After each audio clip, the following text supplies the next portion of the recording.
अस्सलामुअलैकुम दोस्तों, मेरा नाम आतिका मलिक है और एक बार फिर से आप सबका खुशामदीद है आपके अपने यूट्यूब चैनल आओ सीखे विद आतिका पे। तो दोस्तों, आज इस वीडियो में हम बात करने वाले हैं कानपुर यूनिवर्सिटी यानी छत्रपति शाहू जी महाराज यूनिवर्सिटी, जिसे CSJMU भी कहते हैं। तो वहाँ पर उर्दू का पेपर हुआ है। फर्स्ट सेमेस्टर में नहीं हुआ है बल्कि सेकेंड सेमेस्टर में पहली बार हुआ है। आप ही लोगों से हमें पता चला है कि जब फर्स्ट सेमेस्टर था तो उसमें बीएड में कोई उर्दू का पेपर नहीं हुआ था, बल्कि सेकेंड सेमेस्टर में पहली बार उर्दू का पेपर हुआ है। तो यहाँ पर भी पेडागोजी ऑफ उर्दू लैंग्वेज ही कहा जाता है। तो आज हम इस पेपर को पूरा जानेंगे कि कौन कौन से क्वेश्चन पूछे गए हैं। चूँकि इसमें क्वेश्चन जो आपसे पूछे गए हैं वो मारूजी सवालात हैं, यानी ऑब्जेक्टिव टाइप क्वेश्चन पूछे गए हैं इसमें। तो उनके आंसर कौन से सही हो सकते हैं, कौन से सही हैं, तो वो मैं आपको बताऊंगी। अगर आप चैनल पे पहली बार आए हैं तो चैनल को सब्सक्राइब करके बेल आइकन को ज़रूर प्रेस करिए, इससे जो भी मैं वीडियो बनाऊं उसकी नोटिफिकेशन आप तक सबसे पहले पहुंचे।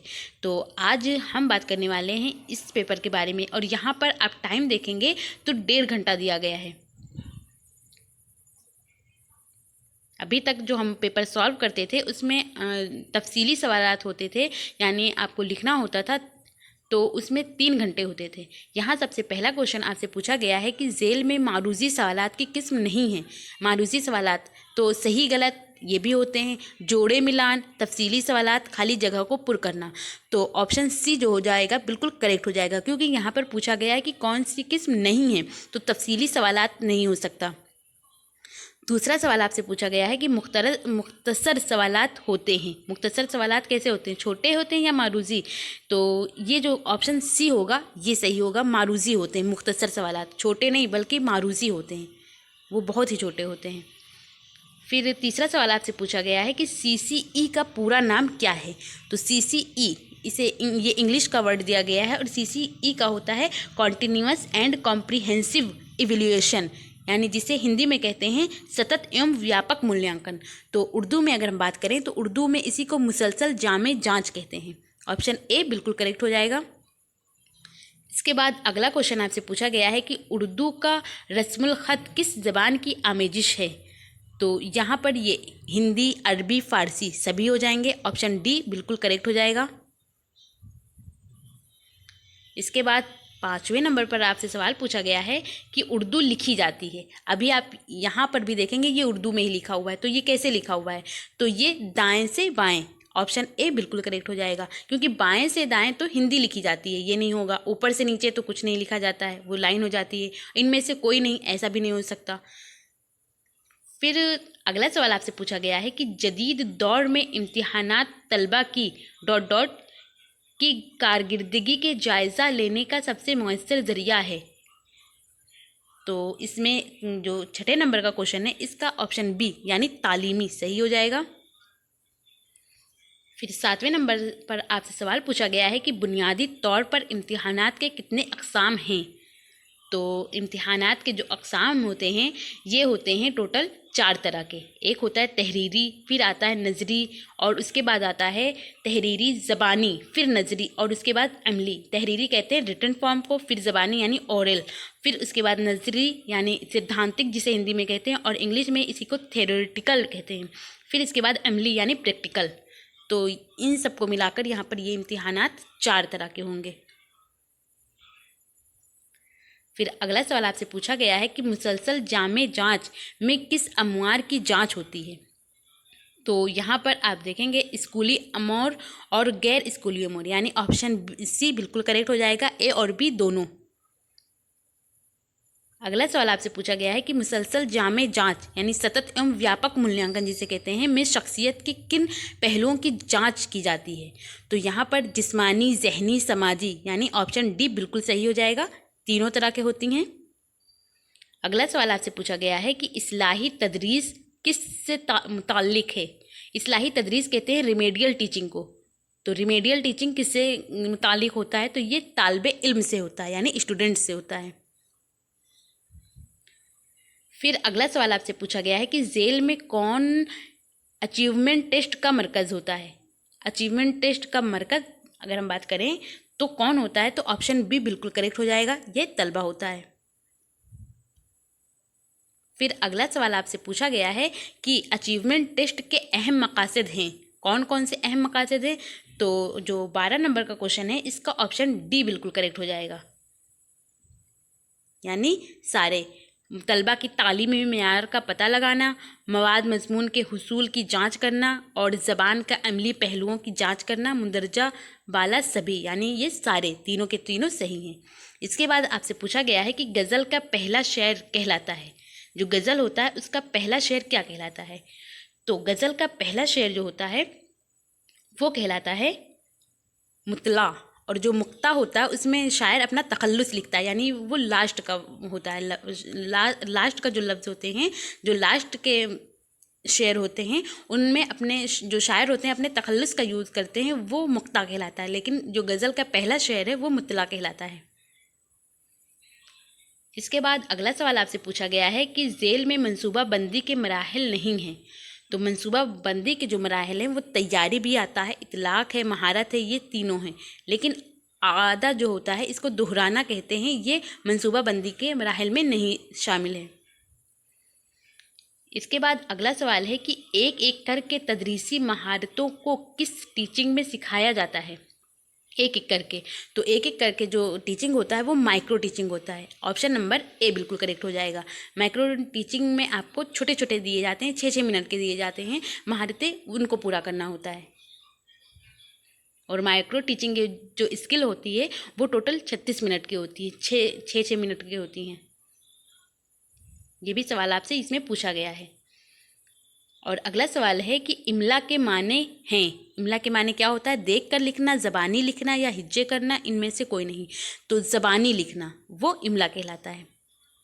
फिर तलबा के इस्लाही तदरीस दी जाती है। अगला क्वेश्चन आपसे पूछा गया है कि तलबा को इस्लाही तदरीस यानी रेमेडियल टीचिंग कैसे दी जाती? तो नंबर 1 पर है इनफरादी, दूसरे पर है इज्तिमाई। इनफरादी कहते हैं व्यक्तिगत यानी अकेले में, और इज्तिमाई यानी सामूहिक, काफ़ी बच्चों को मिलाकर। तो इस्लाही तदरीस दोनों तरह की दी जाती हैं। तो ऑप्शन नंबर सी बिल्कुल करेक्ट हो जाएगा। इसके बाद अगला सवाल आपसे पूछा गया है कि लिखना सिखाने के मकासद हैं। ज़ोनोशी, खुशनोशी, पढ़ना या ए और बी दोनों? तो लिखना सिखाने के लिए ऑप्शन नंबर डी बिल्कुल करेक्ट हो जाएगा। ज़ोनोशी और खुशनोशी दोनों तरह के होते हैं। इसके बाद अगला सवाल आपसे पूछा गया है कि ज़ेल में ज़बान की खुसूसियात हैं। तो भाईचारे को फ़रोग़ देना बिल्कुल है। इसके बाद आता है तहज़ीब व तमद्दुन का इर्तिका, ये भी है। और फिर है इल्म की हुसूलियाबी का ज़रिया, ये भी है। यानी ऑप्शन नंबर डी बिल्कुल करेक्ट हो जाएगा कि मुंदरजा बाला सभी। इसके बाद अगला सवाल आपसे पूछा गया है कि पढ़ने की सलाहियत को फ़रोग़ देने के लिए किन तरीक़ों को इख्तियार किया जा सकता है? तो जो पढ़ने के तरीके होते हैं उनको फ़रोग़ देने के लिए एजदी तरीका, नए हुरूफ का तरीका, कहानी का तरीका, यानी ऑप्शन नंबर डी बिल्कुल करेक्ट हो जाएगा। इन तीनों को तीनों दिया जाता है। अगला सवाल है कि प्रोजेक्ट तरीका किसने ईजाद किया? प्रोजेक्ट तरीका ये तो हम लोगों ने मॉडल पेपर जो बनाया था, और इससे पहले जो जब भी हम प्रोजेक्ट मेथड की बात करते हैं तो W.H. किलपैट्रिक का नाम ज़रूर आता है, तो इन्होंने दिया है। फिर इसके बाद अगला सवाल पूछा गया है कि नई तालीमी पॉलिसी किस साल नाफिज हुई, यानी जो नई शिक्षा नीति आई है वो कब बनी है? तो जो नई है अभी आई है वो बनी है 2020, NEP 2020 इसका नाम ही है। ये 2020 में बनी है, 22 में नहीं बनी है। इसके बाद अगला सवाल पूछा गया है कि जांच एक मुसलसल और जामे अमल है, ये किसने कहा? तो ये बात कही है ब्लूम ने। ब्लूम का पूरा नाम है Benjamin Samuel Bloom, BS Bloom भी इनको कहते हैं। इन्होंने ब्लूम टेक्सोनॉमी भी दी है, यानी ब्लूम का वर्गीकरण जिसे कहते हैं। अगला सवाल आपसे पूछा गया है कि किसी मुफ़क्कर का कहना है कि तालीम बच्चे की मुकम्मल ज़हनी, जिस्मानी और इखलाकी नशोनुमा है। तो ये किसकी बात कही गई है? तो ये ऑप्शन नंबर बी बिल्कुल करेक्ट हो जाएगा। ये बात कही है जॉन डीवी ने। इसके बाद अगला सवाल आपसे पूछा गया है कि अमीर खुसरू कहाँ पैदा हुए? तो अमीर खुसरू के बारे में आपसे पूछा गया है, अमीर खुसरू कहाँ पैदा हुए? तो ये पैदा हुए थे ईटा में, ईटा ज़िले में। ये उत्तर प्रदेश में पड़ता है और इनके कस्बे का नाम है पटियाली, और ये 1200 अगर आपसे अगली बार पूछा जाए कि ये कब पैदा हुए तो ये 1253 ईस्वी में पैदा हुए थे। जिला ईटा, ये उत्तर प्रदेश में पड़ता है। अगला सवाल आपसे पूछा गया है कि कवायद के तदरीस के तरीके हैं तमसीली तरीका, निसाबी तरीका या ए और बी दोनों या इनमें से कोई नहीं। तो 26 नंबर का जो क्वेश्चन है उसका आंसर है ए और बी दोनों, यानी तमसीली तरीका भी है और निसाबी तरीका भी है। अगला सवाल आपसे पूछा गया है कि लफ्ज़ नज़्म के लग़वी माने क्या हैं। तो जो नज़्म है उसके लग़वी माने लड़ी भी होता है, माला भी होता है, प्रोना भी होता है, यानी हम कह सकते हैं कि ऑप्शन नंबर डी बिल्कुल करेक्ट हो जाएगा, सभी। फिर पूछा गया है कि हज़रत मुहानी का ताल्लुक़ किस शहर से है। तो हज़रत मुहानी, जिनका नाम असली नाम जो था वो सैयद फजल उल हसन था, ये मुहान में पैदा हुए थे, मुहान के उन्नाव ज़िले में। लेकिन ये पैदा हुए थे 1875 में पैदा हुए थे हज़रत मुहानी, जिसे सैयद फजल उल हसन कहते हैं। और ये मुहान में पैदा हुए थे उन्नाव ज़िले के। लेकिन इनका इंतकाल अगर हम बात करें तो इंतकाल हुआ था 1951 ईस्वी में, और ये इंतकाल इनका लखनऊ में हुआ था। यानी ये कहाँ रहते थे, ज़्यादातर लखनऊ में रहते थे। तो इनका ताल्लुक़ अगर हम करें किस शहर से है तो यहाँ पर उन्नाव का नाम नहीं आया हुआ है, ना ही इनके गांव का नाम है मुहान, वहाँ भी इनका नाम नहीं आया है। तो हम ऑप्शन नंबर डी कहेंगे, बिल्कुल करेक्ट है, क्योंकि इनका ताल्लुक़ लखनऊ से था, इनका इंतकाल लखनऊ में ही हुआ है। मुहानी ये इसलिए लगाते थे क्योंकि ये मुहान के थे, हज़रत मुहान। अगला सवाल आपसे पूछा गया है कि ऊंची आवाज़ से इबारत ख्वानी को क्या कहते हैं। ऊंची आवाज़ यानी जिसे बुलंद ख्वानी कहते हैं। अगला सवाल आपसे पूछा गया है कि झेल में खामोश मुताला के मकासद हैं। तो ज़ख़ीरा, अल्फाज में इजाफ़ा करना, मुताला की रफ्तार में इजाफ़ा करना, मफ़हूम को समझने की सलाहियत पैदा करना, ये सारी चीज़ें आती हैं, यानी ऑप्शन नंबर डी बिल्कुल करेक्ट हो जाएगा, मुंदरजा बाला सभी। अगला सवाल है कि इबारत ख्वानी की किस्में हैं। तो ऑप्शन नंबर डी यहाँ पर भी करेक्ट हो जाएगा, क्योंकि बुलंद ख्वानी और खामोश ख्वानी दोनों हैं, ए और बी दोनों। इसके बाद अगला सवाल आपसे पूछा गया है कि मुताला से मुराद है। मुताला कहते हैं रीडिंग को, तो रीडिंग यानी कि पढ़ना, ऑप्शन नंबर बी करेक्ट हो जाएगा। अगला है कि इमला लिखने का अम्ल है। तो इमला लिखने का अम्ल जो है, अगर आप सोच रहे हैं लिखने का तो ये गलत हो जाएगा, बल्कि ये समाअत का है, यानी कि सुनने का। जब आप सही सुनेंगे तभी आप सही लिखेंगे। अगला सवाल आपसे पूछा गया है कि किताब का सबक पढ़ना क्या कहलाता है। तो ये ऑप्शन नंबर ए करेक्ट हो जाएगा, सरसरी मुताला कहलाता है। फिर आपसे पूछा गया है कि झेल में मंसूबा बंदी का मरकज़ है। तो मंसूबा बंदी यानी लेसन प्लानिंग का जो मरकज़ होता है वो मौल्लिम होता है, ऑप्शन नंबर ए करेक्ट हो जाएगा। अगला सवाल है कि सबक की मंसूबा बंदी की आइडिया किसने दिया, यानी लेसन प्लान जो बनाने का आइडिया है ये किसने दिया। तो ये दिया है हर्बर्ट ने, ऑप्शन नंबर बी करेक्ट हो जाएगा। इसके बाद पूछा गया है कि किंडरगार्टन तरीका किसने ईजाद किया। तो ये किंडरगार्टन तो हम कई बार समझ चुके हैं कि इसको दिया है फॉरवेल ने। अगला सवाल पूछा गया है कि सीखने का अमल है। तो ये जहनी है, समाजी है, जिस्मानी या स्कूली है। तो ये समाजी है, सीखते हैं हम किससे, समाज से हैं, अपने आसपास माहौल से हैं। तो ये समाजी अमल होता है, ऑप्शन नंबर बी करेक्ट हो जाएगा। अगला पूछा गया है कि उर्दू की इर्तिकाई नाम है। तो उर्दू की इर्तिकाई नाम जो है वो है रेख्ता, ऑप्शन नंबर बी बिल्कुल करेक्ट हो जाएगा। अगला क्वेश्चन आपसे पूछा गया है कि दर्जा में दरस व तदरीस को मुअस्सिर व दिलचस्प बनाने के लिए मौल्लिम क्या करते हैं। तो वो किसका यूज़ करते हैं। तो ऑप्शन नंबर ए करेक्ट हो जाएगा कि तदरीसी अशिया का इस्तेमाल करते हैं वो। बच्चों को सज़ा देना तो ये हो ही नहीं सकता, किताब का इस्तेमाल तो हो सकता है लेकिन ये इतना अच्छा ऑप्शन नहीं है। इनमें से कोई नहीं तो ये भी नहीं हो सकता है। तदरीसी अशिया का सहायक सामग्री जिसे समी व बसरी आलात भी कहते हैं, उन सब चीज़ का इस्तेमाल करता है। तो इससे उसके जो तदरीस को मुयस्सर बन जाते हैं और दिलचस्प हो जाते हैं। अगला सवाल आपसे पूछा गया है कि तदरीसी माउन अशिया के अक़साम हैं। तो ये समई व बसरी आलात, यानी समई भी है, बसरी भी है और ये दोनों भी है, तो ये सभी, मंदरजा बाला सभी। ऑप्शन नंबर डी बिल्कुल करेक्ट हो जाएगा। अगला सवाल आपसे पूछा गया है कि रेडियो किस तदरीसी माउन अशिया की मिसाल है। तो ये हम लोगों ने अभी मॉडल पेपर में बहुत अच्छे तरह से समझा था। समी व बसरी कौन कौन से हैं, इनको डिटेल में समझा था कि बसरी आलात क्या है, समी आलात क्या है। तो यहाँ पर रेडियो की बात करें तो ये समी ज़राए है, क्योंकि यहाँ पर हमें सिर्फ सुनाई देता है, दिखाई नहीं देता है। ऑप्शन नंबर ए करेक्ट हो जाएगा।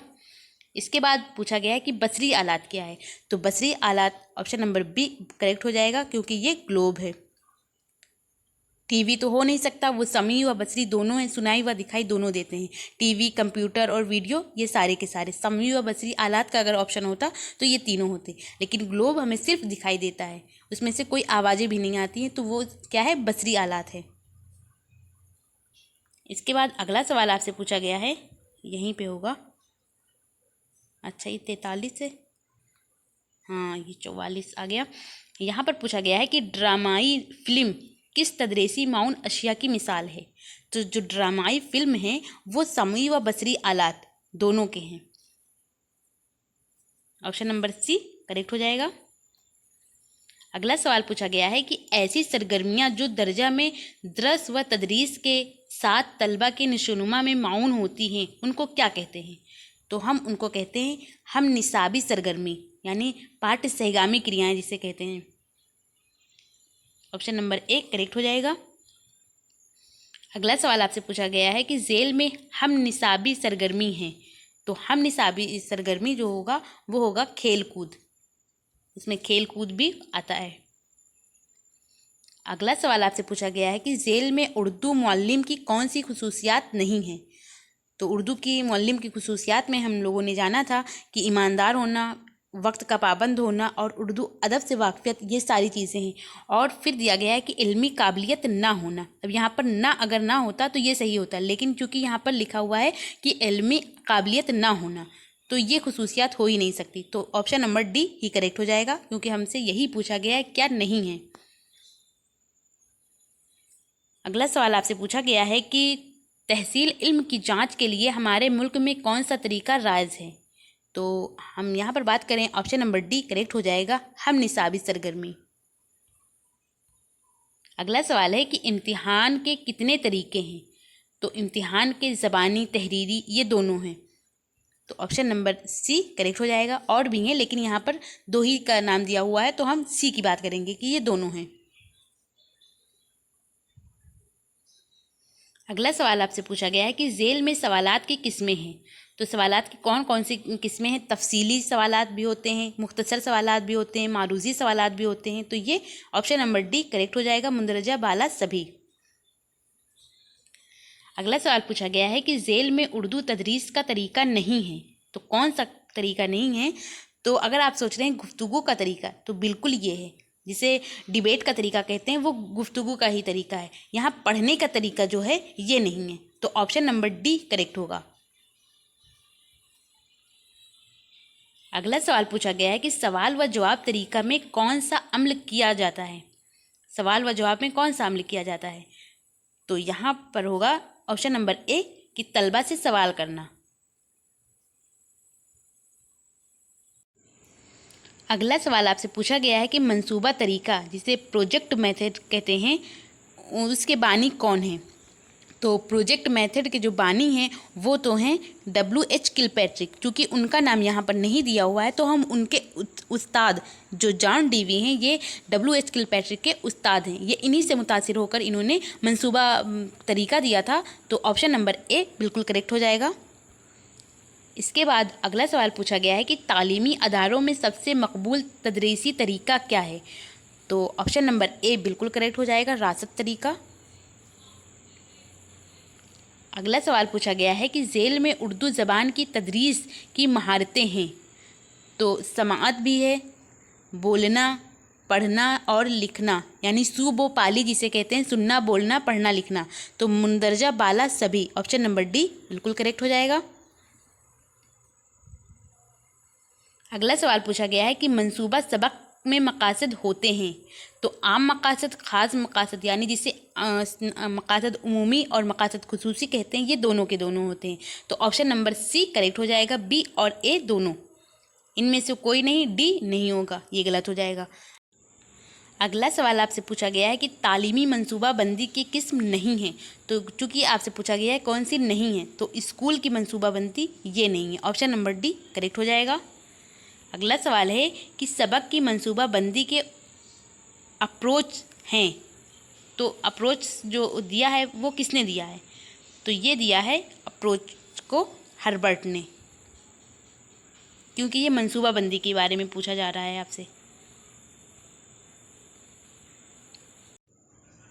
अगला सवाल आपसे पूछा गया है, यहाँ पर लिखा हुआ है ब्लूम। ब्लूम जिसे कहते हैं BS Bloom, Benjamin Samuel Bloom. तो इन्होंने तालीमी मकासद की दर्जाबंदी की कितने मैदानों यानी डोमेन्स की निशानदेही की है? तो इन्होंने जो की है ऑप्शन नंबर सी करेक्ट हो जाएगा। इन्होंने 3 की बात की है, 3 यानी कि कैप से आप याद रख सकते हैं CA और P।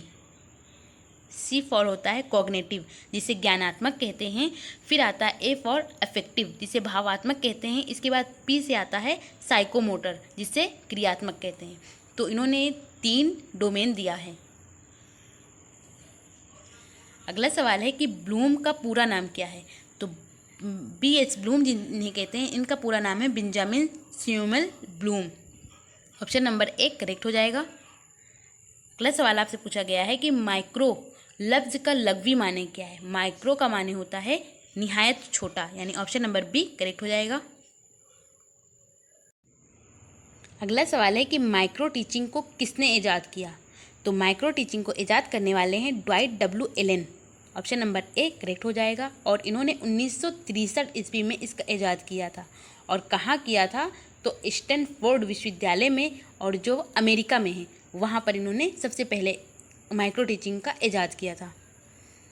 अगला क्वेश्चन पूछा गया है कि माइक्रो टीचिंग का इस्तेमाल सबसे पहले किस मुल्क में हुआ? तो मुल्क की बात करें तो वो अमेरिका में है, लेकिन अमेरिका में कहाँ पर हुआ था अगर आपसे पूछा जाए तो अमेरिका के स्टैनफोर्ड विश्वविद्यालय में हुआ था। अगला क्वेश्चन पूछा गया है कि माइक्रो टीचिंग की ईजाद किस साल में हुई? तो 1963 में, अभी हम लोगों ने देखा, ऑप्शन नंबर बी करेक्ट हो जाएगा। अगला सवाल है कि माइक्रो टीचिंग साइकिल का दौरानिया वक्फा होता है। तो ऑप्शन नंबर सी करेक्ट हो जाएगा, 36 मिनट। अगला सवाल है कि जेल में माइक्रो टीचिंग की महारत नहीं है। तो ऑप्शन नंबर डी करेक्ट हो जाएगा कि तदरीस की महारत, ये माइक्रो टीचिंग की महारत नहीं है। सवालात का भी होता है, महारत का तारुफ भी होता है उसमें, सवालात की महारत, ये सारे के सारे आते हैं। अगला सवाल है कि तमहीद की महारत का ताल्लुक़ है। तमहीद की महारत का ताल्लुक़ तो हम लोग कई बार जान चुके हैं कि तमहीदी सवालात हम बच्चों से क्यों पूछते हैं? बच्चों के साबका मालूमात को जानने के लिए, यानी कि उनके पिछले ज्ञान को पता लगाने के लिए कि कितनी नॉलेज है उन्हें। तो ऑप्शन नंबर बी करेक्ट हो जाएगा। अगला सवाल है कि तख्ता सिया की महारत में कौन सा अम्ल होता है? तख्ता सिया जिसे ब्लैक बोर्ड कहते हैं, तो ब्लैक बोर्ड पर लिखना ये मेन होता है, ऑप्शन नंबर ए करेक्ट हो जाएगा। अगला सवाल है कि आम तौर से उर्दू में मंसूबा सबक तैयार किए जाते हैं। तो यहाँ पर आप देखेंगे कि सारे के सारे, यानी ऑप्शन नंबर डी करेक्ट हो जाएगा, मुंदरजा बाला सभी। अगला सवाल है कि मंसूबा सबक तैयार करते वक्त किन बातों का ध्यान रखना चाहिए? तो ये तलबा की इल्मी सलाहियत का, तलबा की उम्र का, दर्जा की नौइयत का, यानी किस क्लास में है उसका भी, ऑप्शन नंबर डी करेक्ट हो जाएगा, मुंदरजा बाला सभी। अगला सवाल है कि तदरीस के आम मकासद हैं। नस्र की तदरीस की आम मकासद हैं। तो जो नस्र है उसकी तदरीस के आम मकासद की बात करें तो तलबा में ज़ौक़ अदब पैदा करना, ज़ख़ीरा अल्फाज में इजाफ़ा करना, तलबा की तख्लीकी सलाहियत को निखारना, ऑप्शन नंबर डी करेक्ट हो जाएगा, मज़कूरा सभी। अगला सवाल पूछा गया है कि कवायद के लग़वी माने। कवायद कहते हैं, कवायद कायदा का जमा है, कायदा इसका वाहिद है कवायद। तो ज़वाबित, उसूल जंग, परेड, ये सभी के सभी आते हैं, ऑप्शन नंबर डी करेक्ट हो जाएगा। अगला सवाल है कि कवायद की तदरीस के आम मकासद हैं। तो आम मकासद की बात करें तो ज़बान का सही इस्तेमाल करना और सही समझना, ये दोनों के दोनों हैं। ऑप्शन नंबर सी करेक्ट हो जाएंगे। अगला सवाल है कि जेल में इस्म है। तो इस्म की अगर हम बात करें तो किताब, ये इस्म हो जाएगा। ऑप्शन नंबर ए करेक्ट हो जाएगा। अगला पूछा गया है कि दर्जा झेल में फ़ाल है। तो ये सब तो इस्म हो जाएगी। मेज़, किताब, ताजमहल, ये सब इस्म होगा, लेकिन लिखना फ़ाल होगा। अगला सवाल है कि ज़बान क्या है। तो ज़बान बोलियों का मजमुआ है, आवाज़ों का मजमुआ है, इशारे भी है, यानी ऑप्शन डी करेक्ट हो जाएगा। मुंदरजा बाला सभी। अगला सवाल आपसे पूछा गया है, यहाँ पर मिटा हुआ है लेकिन मैं आपको बता दूँ, यहाँ पर लिखा हुआ है कि अपने जज्बात व एहसासात को दूसरों पर जाहिर करने का वसीला है। तो ये क्या कहलाता है। ऑप्शन नंबर एक पर है ज़बान। तो ये ऑप्शन नंबर एक ही करेक्ट हो जाएगा। ज़बान से ही हम अपने एहसासात व जज्बात को दूसरों पर जाहिर करते हैं। अगला सवाल है कि ज़बान की शक्लें हैं। तो तहरीरी भी है और तकरीरी भी है, यानी ऑप्शन नंबर सी करेक्ट हो जाएगा, दोनों। अगला सवाल है कि घर पर बोली जाने वाली ज़बान को क्या कहते हैं। तो जो घर पर बोली जाती है ज़बान, वो हमारी मादरी ज़बान होती है, मदर टंग जिसे कहते हैं। अगला सवाल है कि आम तौर पर बच्चे किस ज़बान में आसानी से तालीम हासिल कर सकते हैं। तो ये जान चुके हैं, पहले कई सारे बात कर चुके हैं वीडियो में कि बच्चे जो होते हैं आम तौर पर अपनी मादरी ज़बान पर तालीम जब हासिल करते हैं तो उसमें उनको बहुत ही आसानी होती है। अगला सवाल है कि उर्दू लफ्ज़ के माने हैं। उर्दू लफ्ज़ के माने की अगर हम बात करें तो उर्दू लफ्ज़ के माने लश्कर भी है, छावनी भी है, बाज़ार भी है। इसके अलावा खैमा जिसे तंबू कहते हैं या फ़ौज, ये बहुत सारे इसके माने होते हैं। तो ये ऑप्शन नंबर डी करेक्ट हो जाएगा, मुंदरजा बाला सभी। अगला सवाल है कि उर्दू की पैदाइश किस मुल्क में हुई। तो ऑप्शन नंबर ए करेक्ट हो जाएगा। इसकी पैदाइश की बात करें तो ये हिंदुस्तान में हुई। लेकिन अगर आपसे पूछा जाए कि उर्दू की ज़बान किस ज़बान की है तो वो तुर्की की है, वो फिर यहाँ हिंदुस्तान की नहीं है। अगला सवाल यही है, आपसे पूछा गया है कि उर्दू किस ज़बान लफ्ज़ है। तो यहाँ पर ऑप्शन नंबर बी करेक्ट हो जाएगा, तुर्की का है ये। अगला सवाल है कि आइन के किस शेड्यूल में उर्दू को कौमी ज़बान का दर्जा दिया गया है। तो वो 8वें में दिया गया है, बी सही हो जाएगा। अगला सवाल है कि हिंदुस्तान का आईना कब नाफिज हुआ। हिंदुस्तान का आईना यानी कि भारत का संविधान कब लागू हुआ। तो ये ऑप्शन नंबर बी करेक्ट हो जाएगा, 26 जनवरी 1950 ईस्वी में। अगला सवाल पूछा गया है कि सह लिसानी फार्मूला में कितनी ज़बानों को शामिल किया गया है। तो सह लिसानी फार्मूला जो होते हैं इनमें 3 ज़बानों को शामिल किया गया है। अगला सवाल है कि रोज़मर्रा की ज़िंदगी में सबसे ज़्यादा किस ज़बान का इस्तेमाल किया जाता है। तहरीरी, मादरी, स्कूली या इनमें से कोई नहीं। तो मादरी ज़बान का सबसे ज़्यादा हम यूज़ करते हैं। अगला सवाल है कि कौमी निसाब खाका जिसे एनसीएफ यानी नेशनल करिकुलम फ्रेमवर्क कहते हैं, किस साल में नाफिज हुआ, यानी कब ये बना। तो ये 2005 में बना। ऑप्शन नंबर सी करेक्ट हो जाएगा, क्योंकि इसका पूरा नाम ही है एनसीएफ 2005। अगला सवाल है कि निसाब किस ज़बान का लफ्ज़ है। तो निसाब जो है ये उर्दू का लफ्ज़ है। और अगला सवाल है कि निसाब से मुराद वो रास्ता है जो कि हुसूल के लिए इस्तेमाल किया जाता है। तो ये हमारा क्या हो जाएगा, ऑप्शन नंबर डी, यानी कि मंजिल मकसूद, मंजिल। अगला सवाल है कि उर्दू ज़बान के निसाब तैयार करते वक्त किन बातों का ध्यान रखना चाहिए। तो वो लचकदार होना चाहिए, तलबा मरकूज़ हो, और यानी कि चाइल्ड सेंटर्ड होना चाहिए, समाजी मरकूज़ हो, ये सभी ऑप्शन नंबर डी करेक्ट हो जाएगा। अगला सवाल है कि तदरीस के माने हैं। तदरीस जिसे शिक्षण कहते हैं, तो उसके माने क्या है। तो तदरीस के माने होते हैं ज्ञान प्रदान करना, यानी तालीम देना। तो ऑप्शन नंबर डी करेक्ट हो जाएगा कि दरस देना। अगला सवाल है कि उर्दू तदरीस के मकासद को कितने हिस्सों में तकसीम किया गया है। तो उर्दू तदरीस को अगर हम बात करें तो वो दो है, एक खुसूसी होता है मकासद और एक मकासद उमूमी होता है। तो उर्दू तदरीस के दो हिस्सों में तकसीम किया गया है। ऑप्शन नंबर ए करेक्ट हो जाएगा।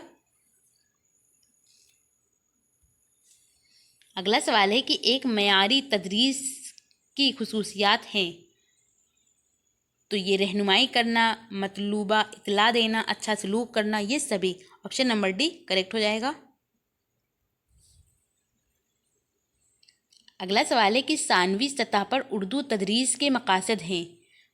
तो यहाँ पर आप देखेंगे ऑप्शन नंबर डी यहाँ पर भी करेक्ट हो जाएगा, क्योंकि सानवी सतह कहते हैं उच्च माध्यमिक को, यानी यहाँ पर बच्चे बड़े होते हैं। तो जब बच्चे बड़े होंगे तो उनके अंदर ये सारे मकासद होने चाहिए कि वो उर्दू अच्छे से बोलें, अच्छे से पढ़ें और अच्छे से लिखें, यानी कि सारी क्वालिटी होनी चाहिए। अगला सवाल है कि निसाब को तायीन करने वाले अवामिल हैं। तो यहाँ ऑप्शन नंबर डी करेक्ट हो जाएगा, क्योंकि इसमें सियासी, समाजी, तहजीबी व सकाफ़त सभी के सभी आ जाएंगे। अगला सवाल है कि उर्दू अदब की किस्म नहीं है। तो कौन सी किस्म नहीं है? तो फ़ारसी जो है वो उर्दू अदब की किस्म नहीं है। नस्र भी है, नज़्म भी है, कवायद भी हैं। अगला सवाल है कि खेल खेल का तरीका किस दर्जा के लिए मुफीद है। खेल खेल यानी खेल खेल के बच्चे के ज़रिए बच्चे सीखते हैं जब, तो वो छोटे बच्चे होते हैं, वो प्राइमरी लेवल के होते हैं, 1 to 5 होते हैं। इंटर, बीए ये सारे बच्चे बड़े हो जाएंगे। तो इन सारे बच्चों को खेल खेल के ज़रिए पढ़ाना या पढ़ना इन लोग को खुद ही पसंद नहीं आएगा। अगला सवाल है कि मॉन्टेसरी तरीका किसने ईजाद किया। तो ऑप्शन नंबर सी करेक्ट हो जाएगा, मारिया मॉन्टेसरी ने इसको ईजाद किया है। अगला सवाल है कि झेल में कवायद की तदरीस के तरीके हैं। तो यहाँ ऑप्शन नंबर डी करेक्ट हो जाएगा, मुंदरजा बाला सभी। इस तरह आज हम लोगों ने जाना कि जो BEd first year Kanpur university में जो सेकेंड सेमेस्टर में पहली बार उर्दू पेडागोजी पूछी गई, तो उनमें कौन कौन से सवालात पूछे गए। अगर आप कानपुर यूनिवर्सिटी से हैं और आपने ये पेपर दिया है तो आप कमेंट करके ज़रूर बताइए कि आपके कितने क्वेश्चन के आंसर सही हुए। आई होप आपको ये वीडियो पसंद आई हो और आपके लिए ये वीडियो यूज़फुल हो। अगर पसंद आई हो तो आप इसे लाइक कर दीजिए, और अगर चैनल पर पहली बार आए हैं तो चैनल को सब्सक्राइब करके बेल आइकन को ज़रूर प्रेस करिए। और जो भी दोस्त आपके बीएड या डीएलएड कर रहे हैं और उन्होंने ऑप्शनल सब्जेक्ट उर्दू लिया हुआ है तो उन तक इसको शेयर भी कीजिए। और जिन यूनिवर्सिटियों के पेपर अभी नहीं हुए हैं, होने वाले हैं, तो वो लोग भी देख सकते हैं। उन लोगों के लिए ये वीडियो भी हेल्पफुल रहने वाली है। और आपको ये वीडियो कैसी लगी, अपना फीडबैक हमें कमेंट के ज़रिए ज़रूर बताइए। थैंक यू, हमेशा खुश रहिए। और इसकी पीडीएफ अगर आप लेना चाहते हैं तो वो मिल जाएगी आपको मेरे टेलीग्राम चैनल पर, जिसका लिंक डिस्क्रिप्शन में है। आप वहां से ज्वाइन कर सकते हैं और इस पीडीएफ को ले सकते हैं। थैंक यू, हमेशा खुश रहिए।